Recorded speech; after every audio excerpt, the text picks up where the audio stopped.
वहीं ईरान की Persian gulf straight authority के निर्देश हैं। अथॉरिटी ने हॉर्मुज में अपने क्षेत्र की जानकारी दी है। अथॉरिटी की तरफ से जानकारी दी गई है, वो मैं आपको बताऊंगी, लेकिन ये ईरान की पर्शियन गल्फ स्ट्रेट अथॉरिटी है जो कि ये जानकारी दे रही है। अथॉरिटी ने हॉर्मुज में अपने क्षेत्र की जानकारी दी। हॉर्मुज के पूर्व में माउंट मुबारक से फुजैरा तक क्षेत्र, पीजीएसए का कहना है कि पश्चिम में केश्व द्वीप से अल कुवायम तक क्षेत्र हमारा है और क्षेत्र से गुजरने के लिए इजाजत लेना जरूरी होगा। वहीं ईरान ने हॉर्मुज के लिए प्रबंधन के लिए एक अथॉरिटी बना दी है और इसी अथॉरिटी का नाम है पीजीएसए, जो ये अथॉरिटी बनाई गई है। अब इन्होंने ये दरअसल बताया है कि हॉर्मुज के पूर्व में जो माउंट मुबारक से फुजैरा तक का क्षेत्र है वो ईरान का है। पश्चिम में केश्व द्वीप से लेकर के अल कुवायम तक जो क्षेत्र है वो भी ईरान का है और क्षेत्र से गुजरने वाले जितने भी जहाज हैं उन्हें हमारी इजाजत लेनी होगी, हमें टोल देना होगा, उसके बाद ही वो आगे बढ़ पाएंगे। वहीं ईरान के खिलाफ हमलों की तैयारी में यूएस एयरफोर्स जुटी हुई है। HC-130J कॉम्बैट किंग 2 ने A-10 थंडरबोल्ट के साथ अपनी उड़ान भरनी शुरू कर दी है। ये तैयारी की जा रही है अमेरिकी एयरफोर्स की तरफ से। HC-130J कॉम्बैट किंग 2 ने A-10 थंडरबोल्ट के साथ अभ्यास करना शुरू किया है। हवा में ईंधन भरने का अभ्यास इनकी तरफ से किया जा रहा है। तो ये तैयारियां चल रही हैं और एयरफोर्स की तैयारियां बहुत लंबे वक्त से चल रही हैं। यूएस एयरफोर्स की तैयारियों से जुड़ा हुआ वीडियो डोनाल्ड ट्रंप ने खुद साझा किया था, ये दावा करने के लिए कि ईरान के खिलाफ वो हर मोर्चे पर लड़ने के लिए पूरी तरीके से तैयार हैं। अब फिर से एक वीडियो सामने आया है HC-130J कॉम्बैट किंग 2 और A-10 थंडरबोल्ट के साथ अभ्यास करने का। हवा में ईंधन भर रहे हैं, ये जरा देखिए। और ऐसे उनके पास बहुत सारे विमान हैं जिसे जमीन पर उतारने के लिए ईंधन भरने की आवश्यकता नहीं है, बल्कि वो हवा में ही ये काम कर सकते हैं। और ये वीडियो यूं ही जारी नहीं किए जा रही, ये इसलिए जारी किए जा रहे हैं ताकि ईरान के ऊपर दबाव अमेरिका बना सके, जिसमें वो हर बार नाकामयाब रहता है। अमेरिका और इजराइल के हमलों के मुख्य उद्देश्यों में से एक था ईरान में तख्ता पलट। अमेरिका और इजराइल अपने इसी मकसद के चलते आयतुल्ला अली खामनेई की जान के दुश्मन भी बन गए थे और उनकी हत्या भी करवा दी। हालांकि ईरान ने तुरंत ही आयतुल्ला अली खामनेई के बेटे मुस्तफा खामनेई को सुप्रीम लीडर चुन लिया। लेकिन इस बीच सवाल ये कि अगर अमेरिका ईरान में तख्ता पलट कराने में कामयाब हो जाता तो ईरान में अगला सुप्रीम लीडर आखिरकार कौन होता?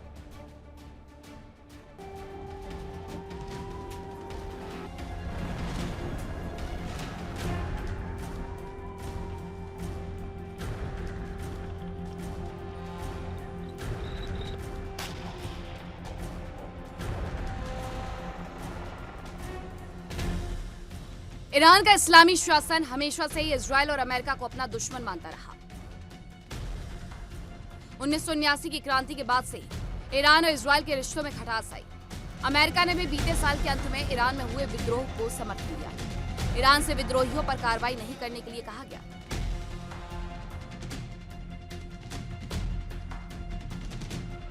सवाल यह है कि अगर ईरान में कट्टरपंथी इस्लामिक शासन का तख्ता पलट हो जाता तो अगला सुप्रीम लीडर कौन हो सकता था? रिपोर्ट्स के अनुसार 2 बार ईरान के राष्ट्रपति रह चुके अहमदी नेजाद को सुप्रीम लीडर बनाया जा सकता था। पश्चिमी मीडिया की रिपोर्ट्स के अनुसार अमेरिका और इजराइल की शुरुआती कोशिश आयतुल्ला अली खामनेई को हटाकर ईरान के पूर्व राष्ट्रपति महमूद अहमदी नेजाद को ईरान का सुप्रीम लीडर नियुक्त करना था। इसके लिए अमेरिका और इजराइल एक संयुक्त प्लान भी तैयार कर लिया था, लेकिन युद्ध के दौरान ये प्लान फेल हो गया। रिपोर्ट्स कहती है कि अब अमेरिका और इजराइल अहमदी नेजाद से संपर्क भी नहीं कर पा रहे। ईरानी मीडिया के अनुसार जंग के शुरुआती दिनों में अहमदी नेजाद के घर पर इजराइल ने हमला किया था। इस हमले के बाद से अहमदी नेजाद गायब है। महमूद साल 2005 से 2013 तक ईरान के राष्ट्रपति रहे। कट्टरपंथी गुट से संबंध रखने वाले अहमदी नेजाद को खामनेई का धुर विरोधी माना जाता था।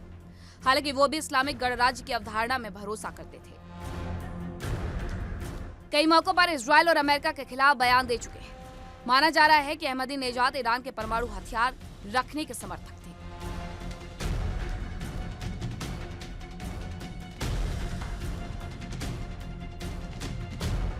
बताया जा रहा है कि साल 1979 की ईरानी क्रांति के बाद वो कट्टर इस्लामिक राजनीति से जुड़े। धीरे धीरे वो स्थानीय प्रशासन और फिर राष्ट्रीय राजनीति में सक्रिय हुए। साल 1993 में उन्हें प्रांतीय गवर्नर के रूप में नियुक्त किया गया, लेकिन राष्ट्रपति मोहम्मद खातमी के चुनाव के बाद साल 1997 में उनको गवर्नर के पद से हटा दिया गया। साल 2005 में अहमदी नेजाद पहली बार ईरान के राष्ट्रपति चुने गए। अपने पहले कार्यकाल के दौरान उन्होंने गरीबों के लिए आर्थिक योजनाएं, सब्सिडी और तेल की कमाई जनता तक पहुंचाने का वादा किया। साल 2009 में उनके दोबारा चुनाव जीतने के बाद ईरान में काफी विरोध प्रदर्शन हुए। विपक्षी नेताओं और प्रदर्शनकारियों ने अहमदीनेजाद पर चुनाव में धांधली के आरोप लगाए। हालांकि अहमदीनेजाद सरकार ने प्रदर्शन को काफी सख्ती से दबाया। माना जा रहा है कि खामनेई के बाद रजा पहलवी को ईरान की सत्ता के प्रबल दावेदार के रूप में देखा जा रहा था। उन्होंने यूरोप और अमेरिका में लॉबिंग भी की, लेकिन जानकारी है कि अमेरिकी प्रशासन पहलवी से नाराज था, जबकि अहमदीनेजाद सिस्टम के भीतर से आते हैं। 2 बार ईरान के राष्ट्रपति रह चुके हैं। ईरान की जनता में उनकी मजबूत पकड़ मानी जाती है। IRGC के अंदर भी उनकी गहरी घुसपैठ रही। माना जा रहा है कि अहमदीनेजाद को आगे करने की सबसे बड़ी वजह उनकी छवि है। शासन में रहते हुए उन्होंने कई लोक लुभावन फैसले किए। कट्टरपंथी होते हुए भी उन्होंने अपने कैबिनेट में महिला को जगह दी। अहमदीनेजाद खुद इजराइल विरोधी माने जाते हैं, लेकिन उनकी कैबिनेट में ऐसे भी लोग थे जो इजराइल से समझौता करना चाहते।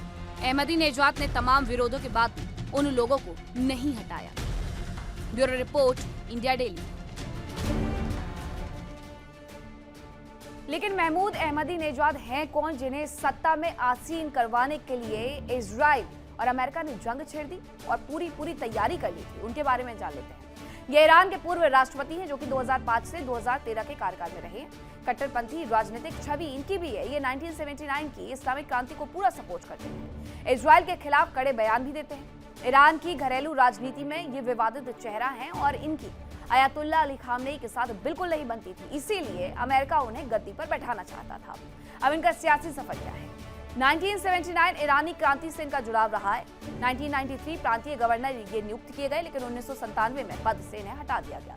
2003 का वक्त आता है, तेहरान के ये मेयर बन जाते हैं। 2005 में पहली बार राष्ट्रपति चुने जाते हैं और 2009 में विवादित चुनाव और बड़े विरोध प्रदर्शन इस दौरान देखने को मिले। 2013 में इनका राष्ट्रपति कार्यकाल समाप्त होता है और चुनाव से ये बाहर हो जाते हैं। ये क्यों आखिरकार विवादों में है रहे हैं? 2009 में दरअसल 2009 चुनाव धांधली के आरोपों से ईरान पूरी तरीके से हिल गया। विपक्षी प्रदर्शनों पर सख्ती से कार्रवाई की गई। अहमदीनेजाद की नीतियों पर अंतर्राष्ट्रीय विवाद खड़ा हो गया और परमाणु कार्यक्रम को लेकर के पश्चिम से टकराव देखने को मिला। लेकिन अब चाह करके भी अमेरिका और इजराइल इनसे बातचीत नहीं कर पा रहा है। वहीं खबर यह है कि यूएस के खिलाफ चीन की घेराबंदी देखने को मिल रही है। उत्तर कोरिया के दौरे पर शी जिनपिंग जाएंगे, ये बड़ी जानकारी है। यूएस के खिलाफ चीन की घेराबंदी है। उत्तर कोरिया के दौरे पर शी जिनपिंग जाएंगे। अगले हफ्ते उत्तर कोरिया जा सकते हैं जिनपिंग। और ट्रंप के बाद राष्ट्रपति पुतिन ने चीन का दौरा किया और जब राष्ट्रपति पुतिन चीन के दौरे पर पहुंचे हुए थे तो दोनों ही नेताओं ने खुल करके अमेरिका का विरोध किया, अमेरिका की नीतियों का विरोध किया, अमेरिका की दादागिरी का विरोध किया, अमेरिका के जंगल राज का विरोध किया है। ऐसे में शी जिनपिंग अगर उत्तर कोरिया जाने के बारे में सोच रहे हैं तो ये सीधे सीधे अमेरिका को घेरने की तैयारी है। रशिया राष्ट्रपति सिर्फ 2 दिन 3 दिन के गैप में आए और डोनाल्ड ट्रंप जस्ट गए थे। उसके बावजूद उन्होंने डोनाल्ड ट्रंप पर कटाक्ष करने के बारे में एक बार ये नहीं सोचा कि नहीं करना चाहिए। अभी बस गए हैं डोनाल्ड ट्रंप यहां तक कह करके गए थे चीन के राष्ट्रपति को मस्का लगाते हुए कि हमारे लिए इनसे संबंध बहुत जरूरी है, हमारे संबंध बहुत अच्छे हैं। लेकिन शी जिनपिंग ने साफ तौर पर यह दिखा दिया है कि अमेरिका की दादागिरी एशियन कंट्रीज पर नहीं चलेगी। खास तौर पर सीधे तौर पर उन्होंने अमेरिका की दादागिरी का विरोध किया जब ज्वाइंट प्रेस कॉन्फ्रेंस में दोनों ही नेता एकत्रित हुए थे। और अब ऐसे में उत्तर कोरिया जाने की खबरें अपने आप में अमेरिका के लिए एक बड़ा झटका हो सकती है।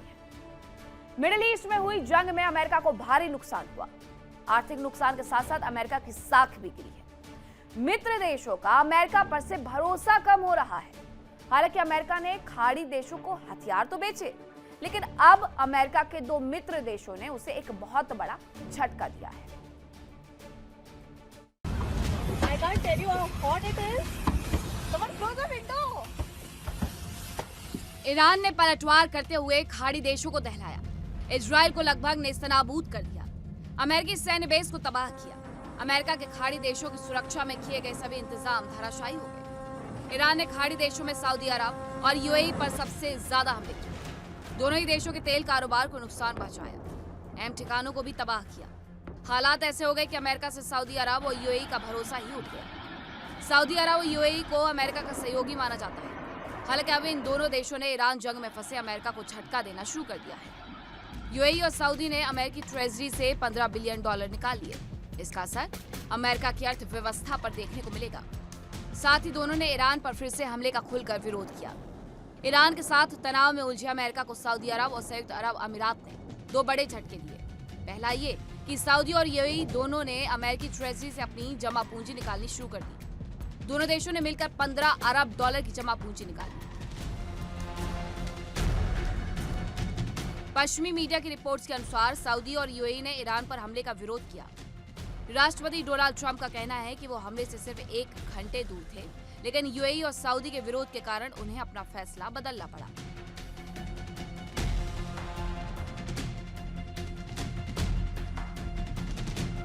आधिकारिक आंकड़ों के अनुसार सऊदी अरब ने मार्च में अमेरिकी ट्रेजरी बॉन्ड में अपनी हिस्सेदारी $10.8 बिलियन घटा दी, यानी ये पैसे सऊदी ने निकाल लिए। अब ट्रेजरी में सऊदी के हिस्से का $149.6 बिलियन मौजूद है। इसी तरह यूएई ने $5.8 बिलियन की जमा पूंजी निकाली। अमेरिकी कोष में बतौर जमा पूंजी यूएई का $114.1 बिलियन बचा है। पश्चिमी मीडिया की रिपोर्ट्स कहती है कि अमेरिका ट्रेजरी बॉन्ड के जरिए दुनिया से पैसे जुटाता है। इन पैसों का इस्तेमाल विकास कार्यों पर किया जाता है। इसकी वजह से अमेरिका की अर्थव्यवस्था मजबूत बनी रहती है।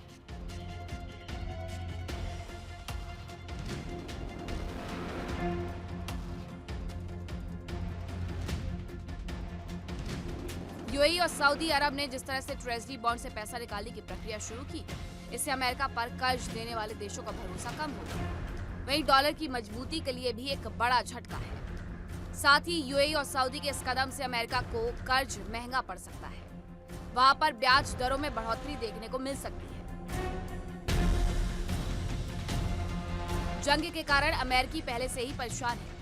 पश्चिमी मीडिया की रिपोर्ट्स कहती है कि सऊदी और यूएई ने ईरान पर दोबारा हमले का विरोध किया। दोनों का कहना था कि युद्ध से उन्हें ज्यादा नुकसान होगा। सऊदी और यूएई ने तेल ठिकानों की सुरक्षा का हवाला दिया। Bureau report, India daily. देखिए इंडिया डेली 24/7 अब आपके स्मार्ट टीवी पर। इंडिया डेली मौजूद है सभी डिजिटल प्लेटफॉर्म पर लाइव और लगातार। इंडिया डेली 24/7 हर दिन राष्ट्र को समर्पित।